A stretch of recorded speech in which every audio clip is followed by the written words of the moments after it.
राधे राधे। जिंदगी का सफर चैनल में आपका स्वागत है। रीना और प्रकाश की शादी को अभी महीने भर हुए थे। प्रकाश अपनी पत्नी को हनीमून पर लेकर नहीं गया था। आज प्रकाश को ऑफिस से छुट्टी मिला और शादी के सारे कामों से थोड़ी सी राहत मिली। वह अपनी पत्नी के साथ हनीमून जाने की तैयारियां शुरू कर दिया था। सुबह के 9 बज रहे थे। प्रकाश आज ऑफिस में जाकर छुट्टी का एप्लीकेशन देने वाला था। घर पे सारी तैयारी हो चुकी थी। प्रकाश को पूरी उम्मीद थी कि ऑफिस में उसे छुट्टी मिल ही जाएगी। इसीलिए उसकी पत्नी ने तैयारियां शुरू कर दी कि फोन बज उठा।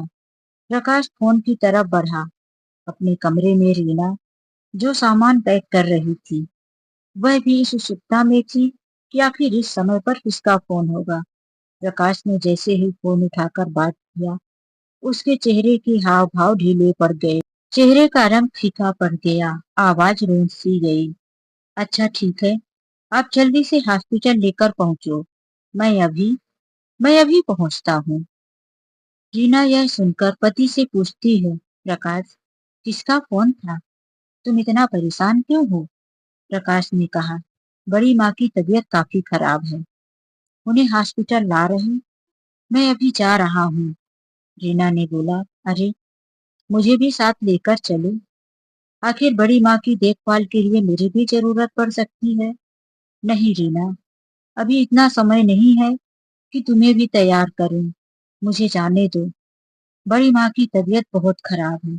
यह कहकर प्रकाश ने जल्दी से अपने एक छोटे से बैग में 2 जोड़ी कपड़ा रखा और अपना मोबाइल चार्जर लिया और जल्दी से कमरे से बाहर निकल गया। रीना प्रकाश को जाता हुआ दिखती रह गई। उसकी आंखें फटी रह गई।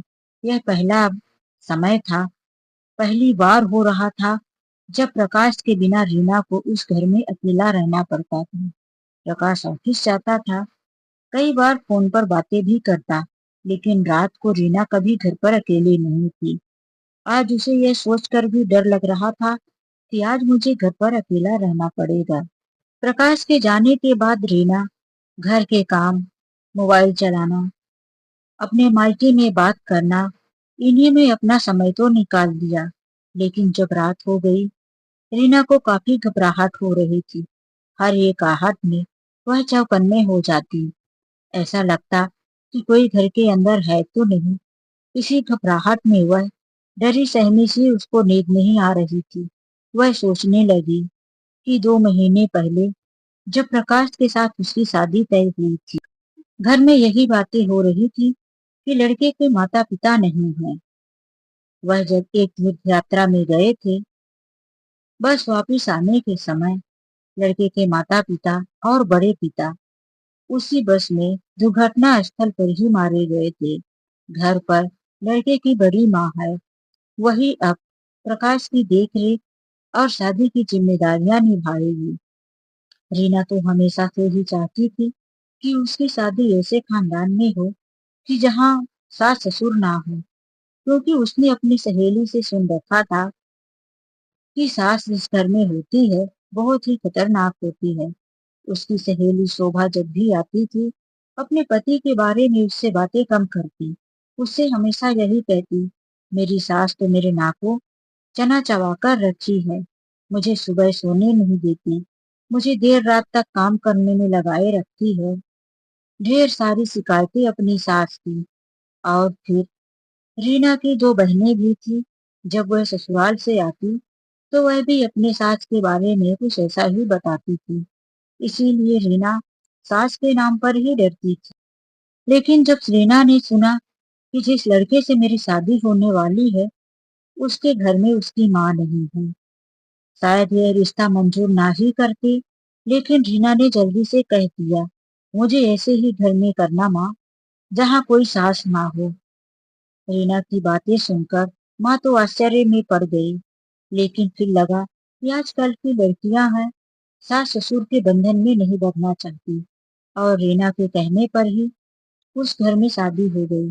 शादी के 1 महीने बाद ही प्रकाश अपनी पत्नी रीना को लेकर अपनी ड्यूटी पर चला जाता है और रीना की बड़ी माँ अपने घर में रहने लगती है। घर से कुछ 40-50 किलोमीटर दूरी पर ही एक शहर में प्रकाश की नौकरी लगी हुई थी। इसीलिए वह अपने पति के साथ ही रहने लगती है।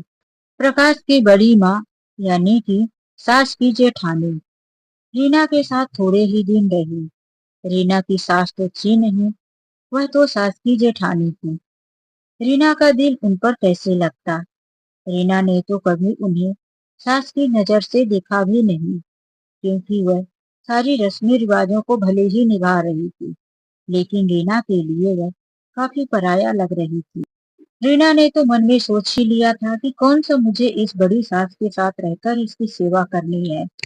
मैं तो अपने पति के साथ शहर में जाकर वहीं पर रहूंगी। और ऐसा भी हुआ। लेकिन प्रकाश के ऊपर खुद की सारी जिम्मेदारी थी, जिसकी वजह से वह 1 महीने से भी शादी ज्यादा हो गई थी और अपनी पत्नी को कहीं घुमाने हनीमून पर नहीं ले गया था। रीना बात बात पर कहती थी कि क्या यार, मेरी सहेलियों ने इतने अच्छे से हनीमून मनाया और तुम हो कि मुझे शादी करके लाकर कमरे में अकेला छोड़ दिए। मेरी सहेलियां इतने अच्छे अच्छे फोटो दिखाती हैं, सब कुछ कितना एंजॉय वाली बातें होती है। मेरा तो सपना ही रह गया कि शादी के बाद कोई हनीमून पर भी कैसे जाते हैं। अब तक रीना ये काफी बातें सोच सोच कर मुंह अपसेट कर ली थी। तभी उसके पास रखा हुआ मोबाइल बजने लगा। उसने देखा तो प्रकाश का फोन था। रात को 10:30 बज चुके थे। रीना ने जल्दी से पूछा, कैसी है बड़ी माँ, और तुम कब आ रहे हो? क्या रात को निकल लिए आ रहे हो? नहीं रीना, मैं रात भर नहीं आने वाला। तुम अपना ध्यान रखना। बड़ी माँ की तबीयत कुछ ठीक नहीं है और यहाँ के डॉक्टरों का काम समझ में नहीं आ रहा। मैं वहीं शहर में एक डॉक्टर से बात कर रहा हूँ। कल मैं माँ को लेकर वहीं पर आऊंगा और वहीं बड़ी माँ की दवा करवाऊंगा। यह सुनकर रीना को थोड़ा अजीब सा तो लगा कि मेरी बड़ी सास यहाँ आकर, लेकिन कोई बात नहीं, दवा होगी, हॉस्पिटल में चेकअप वगैरह होगा, ठीक होते ही वह चली जाएंगी। यह सोचकर रीना ने, हाँ हाँ ठीक है, तुम कल जल्दी से ही बड़ी माँ को लेकर चले आओ और चिंता मत करो। यह कहकर रीना ने फोन कट कर दिया और अब वह सोने की कोशिश करती रही, लेकिन उसके दिमाग में कैसी कैसी बातें आ आकर चली जाती। एक तो अकेले थी, पहली बार अकेलेपन की वजह से उसे घबराहट भी हो रही थी। सुबह जब उसकी आंख खुली तो 8 बज चुका था। उसने जल्दी से अपने लिए चाय बनाया और सोचा कि देखूं प्रकाश का कोई फोन आया कि नहीं, लेकिन अभी तक प्रकाश का फोन नहीं आया था। रीना ने तुरंत खुद ही फोन लगाया तो प्रकाश ने बताया कि हम लोग सुबह 6 बजे ही चल दिए हैं, बस अभी पहुंचने ही वाले हैं। रीना ने सोचा, अरे अभी प्रकाश आ जाएंगे और मैं तो सोकर उठी हूँ, अभी मैंने कुछ किया भी नहीं। फिर उसने जल्दी जल्दी से घर के सारे काम निपटाए, सारी चीजें सही तरीके से रखी, खुद नहा धोकर साड़ी पहना, जो अभी तक घर में टी शर्ट और लोवर में थी। अब रीना को साड़ी पहनने की भी आदत नहीं थी। उसकी यह आजादी तो सास के आधी रास्ते पर आते ही छिन गई। इसीलिए वह बहुत ही अपसेट थी। ना जाने बड़ी माँ के आते आते मुझे क्या क्या खुद को चेंज करना पड़ेगा। घर पे नहीं लाया गया। प्रकाश बड़ी माँ को हॉस्पिटल लेकर गया। कमरे से नजदीक ही हॉस्पिटल था। रीना ने खाना बनाया और ऑटो पकड़कर खाना लेकर हॉस्पिटल पहुंच गई। उसने बड़ी माँ के लिए खाना दिया और प्रकाश को कहा कि तुम घर जाओ और नहा धोकर अपनी तैयारी करना। ऑफिस जाना हो तो ठीक है, नहीं तो तुम मेरे पास फिर से आ जाना। प्रकाश घर गया। प्रकाश पहले भी रात भर सोया नहीं था, इसीलिए उसे नींद तो आ रही थी, लेकिन वह फिर भी नहाया, खाना खाया और पहुंच गया अपनी बड़ी माँ के पास हॉस्पिटल। जीना देख रही थी कि प्रकाश की आंखें लाल हो रही हैं। रीना ने कहा, तुम सो क्यों नहीं लिए? तुम्हारी तबीयत ना कहीं खराब हो जाए। प्रकाश ने उबासी लेते हुए कहा, अरे कुछ नहीं, मैं ठीक हूँ। दोनों पति पत्नी बड़ी माँ का ध्यान रखते रहे। डॉक्टर से बात हुई और दवाइयाँ भी सब चालू हो गई। 2 दिन के बाद ही बड़ी माँ की तबीयत में फर्क नजर आने लगा। अब लग रहा था कि वह बहुत ही जल्दी ठीक हो जाएंगी। अब प्रकाश और उसकी पत्नी दोनों आना जाना लगा के रखते थे। घर की नौकरानी जो प्रकाश के घर में झाड़ू पोछा बर्तन करने आती थी, वह भी अब बीच बीच में बड़ी माँ के पास आकर बैठा करती थी। कुछ दिनों के बाद ही प्रकाश ने कहा, रीना, बड़ी माँ को हम घर ला रहे हैं, यहीं से उनकी दवाइयाँ चलेगी। अब हॉस्पिटल में उन्हें नहीं रखना है। रीना, बड़ी माँ का घर में आना उसे बुरा तो नहीं लग रहा था, लेकिन एक कोने मन में कहीं उसे अच्छा भी नहीं लग रहा था। वह घर पर अपनी बड़ी सास की देख रेख करती, नौकरानी घर की साफ सफाई और रीना उनके लिए खाना को सारी व्यवस्था कर रही थी। रीना को लग रहा था कि जल्दी से बड़ी सास ठीक हो जाए और खुद जाए अपने घर। जिस दिन से उसकी सास आई थी, सारी आजादी छीन चुकी थी। अपने पसंद के ना कपड़े पहन सकती थी और ना ही अपने मन के घूमना फिरना, यहाँ तक कि अपनी सहेलियों से बातें करना भी कम कर दी थी।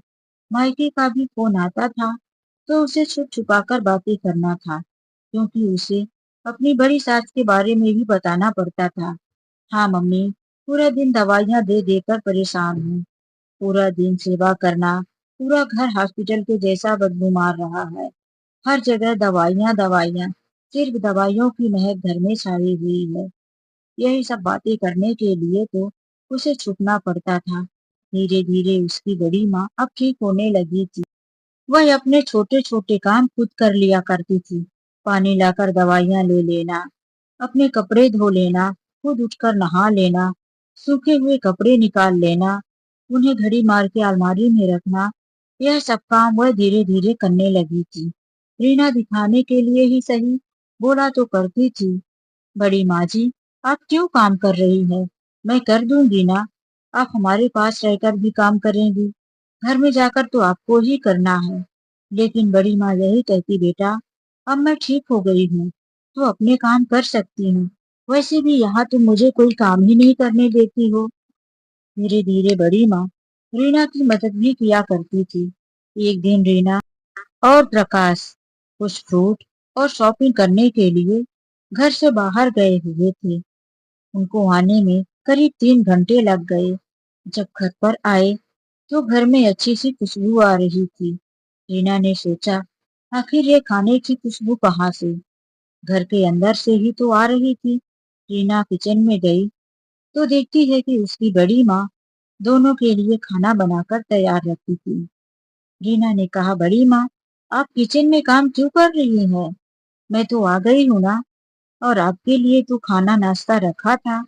अरे बहू, मुझे कहाँ इतनी भूख लगने वाली है बेटा। तुम लोग शॉपिंग करके आए हो, थक गए हो, तो मैंने सोचा मैं बैठी बैठी क्या करूं, तुम लोगों के लिए खाना ही बना दिया। फिर रीना मशीन में देखी तो कपड़े डाले हुए धुल रहे थे। अरे माँ जी, आपने तो कपड़े भी धोने में डाल दिए। हाँ बहू, हाथ से थोड़ी ना धोना था, गंदे कपड़े रखे थे, वह मैंने धोने में डाल दिया। सारी चीजें बिल्कुल एक तरह रखी हुई थी। सोफा, कवर, पर्दे, टेबल में कोई भी सामान फैला हुआ नहीं था। आज रीना को लग रहा था कि यही जब मैं कभी शॉपिंग करके आती थी तो घर में फैले हुए सामान और काम करते करते मेरी हालत खराब हो जाती थी। आज उससे बड़ा सुकून मिल रहा था। किचन में खाना भी बना था। अब तक बड़ी माँ टेबल में खाना भी लगा दी। सब लोगों ने साथ में बैठकर खाना खाया। और जब रीना बर्तन उठाने लगी तो बड़ी माँ ने कहा, बर्तन उठाकर ही तो रखना है बहू, रहने दो, मैं कर लूंगी। रीना ने कहा, माँ जी, आप क्यों करेंगी, साफ सफाई के लिए नौकरानी है ना। अब तो धीरे धीरे रीना की बड़ी सास सुबह उठकर ही घर के काम में लग जाती थी। रीना कमरे में सो रही हो तब तक बड़ी माँ काम वाले से कहकर साफ सफाई और खुद किचन में चाय नाश्ता बनाना, सब्जियां काटना आधे काम निपटा दिया करती थी। जब रीना सोकर उठती तो उसे बड़ी शर्म और संकोच भी लगता कि कहीं बड़ी माँ मेरे बारे में कुछ गलत ना सोचे कि कितनी आलसी है, सोती रहती है। डरते और सहमते हुए रीना कहती, बड़ी माँ, आप इतना जल्दी क्यों उठ जाती हैं? मैं घर के काम करती ना, आप किचन में जाकर काम क्यों कर रही थी? बड़ी माँ कहती, बेटी, मेरी आदत है सुबह 5:30 बजे उठने की, और वैसे भी मुझसे बैठे बैठे रहा नहीं जाता। घर में तो मैं खुद ही सारे काम किया करती थी। यहाँ पर काम ही क्या है?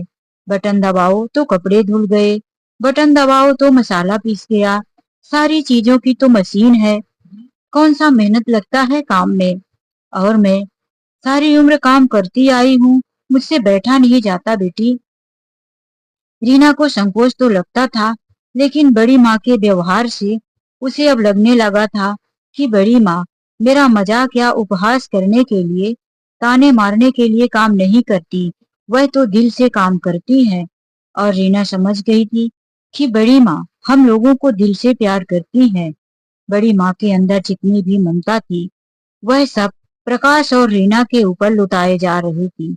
आज रीना को लग रहा था कि जिसने कभी औलाद को जन्म नहीं दिया, उसके दिल में इतनी ममता, इतना प्यार। एक दिन रीना, बड़ी माँ और प्रकाश बाजार में शॉपिंग करने के लिए जा रहे थे। घर से निकले ही थे कि थोड़ी दूर पर बड़ी माँ ने कहा, प्रकाश बेटा, कार को साइड में लगाकर खड़ी कर दो। प्रकाश बोला, बड़ी माँ, क्या चाहिए आपको? बड़ी माँ अपना पर्स उठाई और सामने एटीएम कार्ड लेकर चली गई। वहां से वह अपने पर्स में ढेर सारे पैसे निकाल कर लाई और प्रकाश के हाथ में देते हुए बोली, लो बेटा प्रकाश, मैं कार्ड अपने साथ लेकर आई थी, लेकिन बीमारी की वजह से मैं कार्ड से पैसे नहीं निकाल पाई। और फिर तुमने दवाइयों में कितना पैसा खर्च किया है, लो मेरा भी फर्ज बनता है। प्रकाश कहने लगा, बड़ी माँ, आप तो हमेशा कहती हो ना कि जो कुछ मेरा है वह सब तुम्हारा है, तो फिर आज यह अपना पराया क्यों? मैंने आपकी दवाइयों में जो पैसे लगाए वह भी तो आपके हुए ना। मेरा भी जो है सब कुछ आपका ही हुआ ना। फिर मैं पैसे क्यों लूं माँ? आप पैसे रखो, मैं इन पैसों को नहीं लूंगा। पैसे चाहे आपके पास रहे या मेरे पास, बात तो एक ही हुई। बड़ी माँ ने पैसे अपने पर्स में रख लिए। प्रकाश एक अच्छे से शॉपिंग मॉल में ले गया।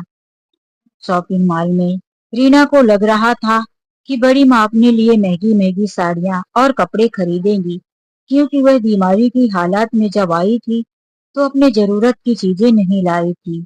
और रीना, प्रकाश भी अभी तक उन्हें कुछ लाकर दिए नहीं थे, इसीलिए। लेकिन वह तो ऐसा कुछ नहीं की। वह प्रकाश के लिए 3 जोड़ी जीन्स और टी शर्ट शर्ट खरीद कर उसके पास आई और बोली, बेटे, तू इन कपड़ों को देख, पसंद है कि नहीं? फिर मैं इसके बिल पेमेंट कर देती हूँ। प्रकाश ने कपड़ों को देखा, काफी महंगे और नए फैशन वाले थे। प्रकाश को पसंद आ गया। रीना भी कपड़ों को देखकर आश्चर्य में थी। प्रकाश ने आज तक खुद इतने महंगे कपड़े अपने हाथों से नहीं खरीदे थे। वह उसे देखकर देखती ही रह गई। इतनी सीधी और सरल सी रहने वाली बड़ी माँ इतने नए फैशन के बारे में जानती है।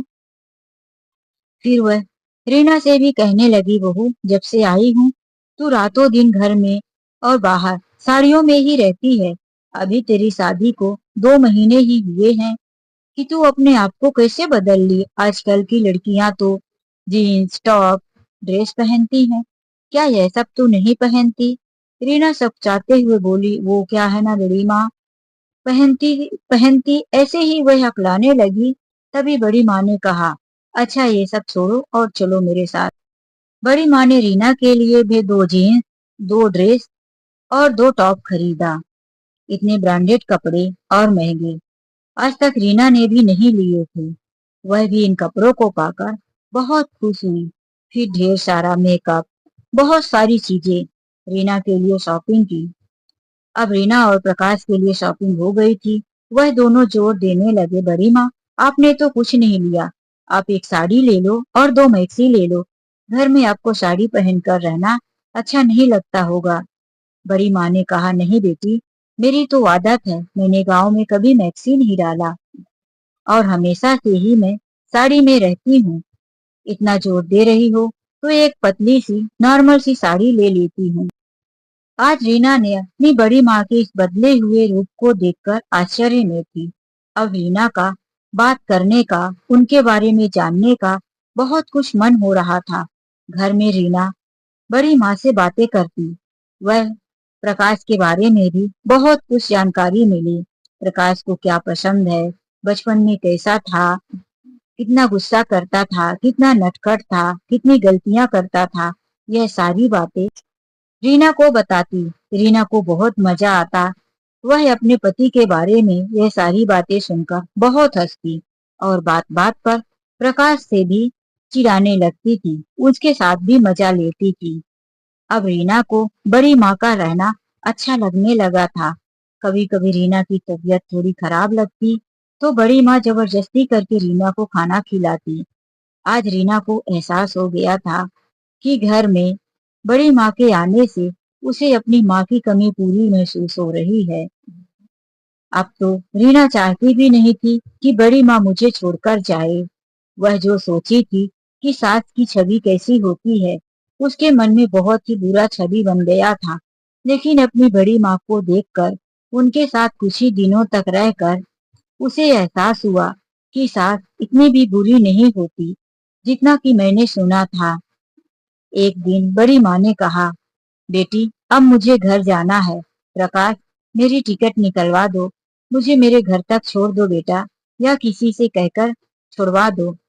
यह सुनते ही रीना का चेहरा उदास हो गया। वह प्रकाश से कहने लगी, बड़ी माँ को अपने साथ ही रखेंगे हम। बड़ी माँ, आप हमें छोड़कर क्यों जाने लगी? कोई तकलीफ हो गई क्या? नहीं बेटी, गांव में भी तो सब देखना है, और फिर कब तक हम तुम दोनों के ऊपर बोझ बनकर रहेंगे। यह सब तो जैसे जले में नमक छिड़कने वाला था। बड़ी माँ, आप कब हमारे ऊपर बोझ बनकर रही? आप तो खुद ही हम लोगों के लिए इतना कुछ कर रही हैं। बड़ी माँ जब भी बाहर निकलती थी, सब्जी, दूध, घर में जो चीजें नहीं होती, वह ज्यादा ज्यादा खरीद कर लाती थी। बड़ी माँ के आने से फ्रिज फल और ड्राई फ्रूट कई चीजों से भर चुका था। प्रकाश को तो अब कुछ सामान खरीद कर लाना भी नहीं पड़ता था।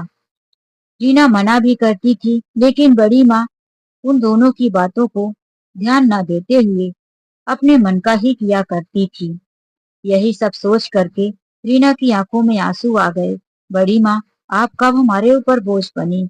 क्या आपको ऐसा कुछ एहसास हुआ कि हमने आपके ऊपर, आपके बारे में ऐसा कुछ सोचा? दोनों बड़ी माँ से खूब आग्रह करने लगे, मत जाओ बड़ी माँ।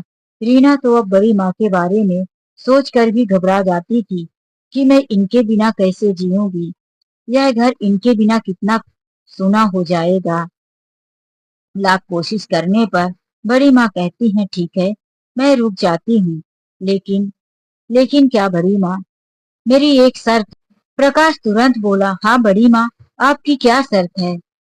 मैं सारी शर्तें मानने को तैयार हूँ, बस आप मुझे आदेश दीजिए। रीना के चेहरे पर थोड़ी उदासी सी आ गई। पता नहीं बड़ी माँ ऐसी कौन सी शर्त रख दे, शायद कठिन हो और ना मैं मान पाऊं। लेकिन फिर भी वह ऊपरी हंसी दिखाते हुए बोली, हाँ बड़ी माँ, आप बोलिए, हम दोनों आपकी शर्तों को मानेंगे। लेकिन मन ही मन में रीना घबरा रही थी। बड़ी माँ इस बात को भाप गई थी।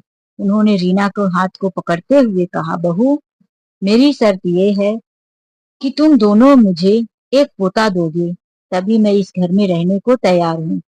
मैं अब इस घर में अकेले रहकर बोर हो गई हूँ। मुझे इस घर में बच्चे की किलकारियां चाहिए।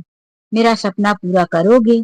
दोनों सुनते ही थोड़ा सा शर्मा कर एक दूसरे की तरफ देखे और फिर मुस्कुरा दिए।